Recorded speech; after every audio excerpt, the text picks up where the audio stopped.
All right, I'm going to use my understanding of ellipses and symmetry to put together a vase just from imagination made up out of nothing. I'm going to start by putting an eye level line high on the page for this one. So that's my eye level. I want it high on the page because I'm going to be up above this vase, this pretend vase, looking down at it. So everything that happens in this vase, all of the ellipses, they're going to be below that eye level. I'm starting with an axis here and then drawing a rectangle based on that axis. You could do the rectangle first and draw the axis in after that using the X method as well. Here I'm going to measure to the center line. It's one tick underneath 3, one tick under 3, so one tick under 3. At the bottom, I'm one tick under 3, so one tick under 3. That's the other side of my rectangle. So I know this rectangle is going to be perfectly centered on that line because I used that line to measure it. All right, and that rectangle is down below the eye level line. So I know at the top here my ellipse is going to be thin, and I know at the bottom here my ellipse is going to be thick or wide. Somewhere in the middle it's going to be somewhere between, and that's where I'm going to start. I'm going to ghost in what I feel like is a middle ellipse in the center there. It's not super wide, it's not super thin either. I'm going to remind myself of the horizontal here because it looks like I've gotten a leaning ellipse, and I do. So I'm going to redraw this ellipse with those points in mind. Try to even it out a little bit. Okay, down at the bottom, how big is my ellipse going to be? I'm just going to make something up. So I'm going to put the ruler on 2 and go 2 inches, 2 inches. I'll make some guidelines just so I know where to run my ellipse. Make sure those are the same. So now I'll lay that ellipse in. It's going to be wider than the other one. I'm going to put a center line on this one also.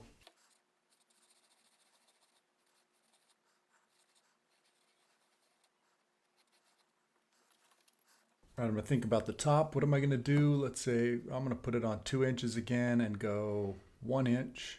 So 1 inch away from 2, 1 inch away from 2.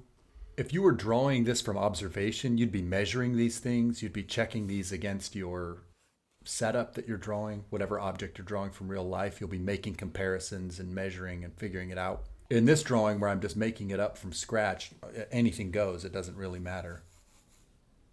All right, that's a little too wide, I think, so I'm going to actually make it a little thinner because I'm close to that eye level. It needs to be thinner than that bottom by a fair margin. And I think I want the neck of this vase to be a little thinner, so I want it to swoop in a little bit. So I'm going to go, well, let's go 1/2 inch. So I go 1/2 inch and 1.5. That gets me a 1/2 inch away from the center line.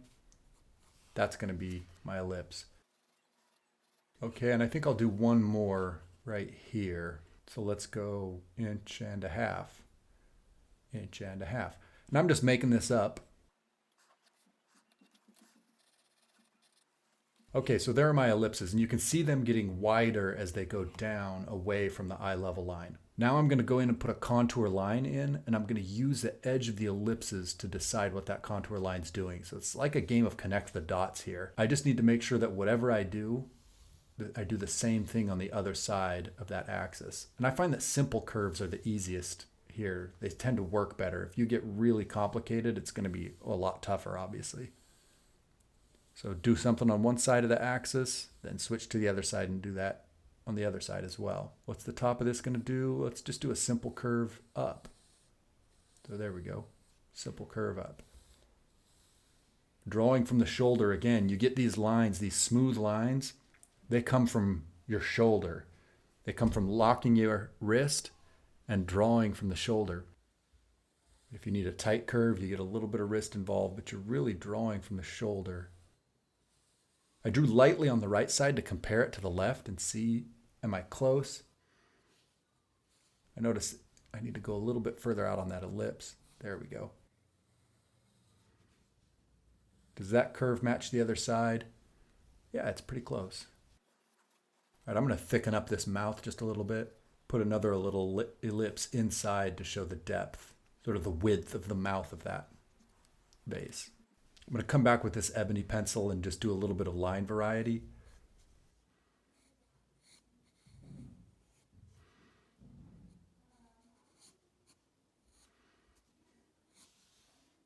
At this point, my vase is pretty much done. Anything else I might do is just going to be, dressing it up. So let's look at some things I might do to this vase to make it seem a little more believable, or to add detail to it, or add stuff to it. Here's one ellipse. I'm going to make another ellipse. Like, let's say this vase is going to have a label on it, or some text, or something that's adhered to the surface of this vase. It's going to lie on these ellipses. So here's one side of the label, there's the other side of the label. And I'm swooping down here. And you'll see I'm swooping down again on the bottom of the label because I'm underneath that eye level. Everything's going to swoop down. So here's the edge of this vase. If I want to add sort of a sense of the volume of this vase, I'm going to put halfway marks between the center axis and the outer edge. On each of those ellipses, I'm going to go halfway and just follow the dots. So there's halfway on that ellipse, halfway on that ellipse, halfway on that ellipse, halfway from there to the center, half and half, and then I just play connect the dots.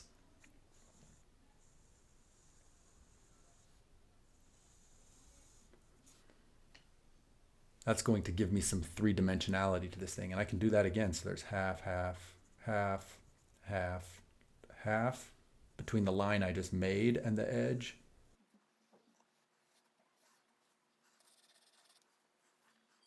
Let's add some flatness to the top here. So there's a center dot in that ellipse maybe that all of these lines are going to be pointing towards. And that's going to give the top of this thing a sort of flat feel. I'll fill this in just a little bit. Give a dark opening. Okay, so let's say I want another label. This one's wrapping around from the side. Well, I'm going to use that vertical line that I made as a reference, and the ellipses that I made as a reference on what this label is going to do. So there's my label. I don't know what kind of bottle has this many labels on it. Maybe the corner of this is torn up a little bit. Remember, everything is swooping down, following the ellipses. I'm using those ellipses to plan out where is this thing going to sit. And a combination of the ellipses and the vertical lines are what inform my decisions. That's where I might take a vase if you really wanted to go further with it. It's a little more advanced technique. It's not necessary in the vase that you're doing, but just to show you what you can do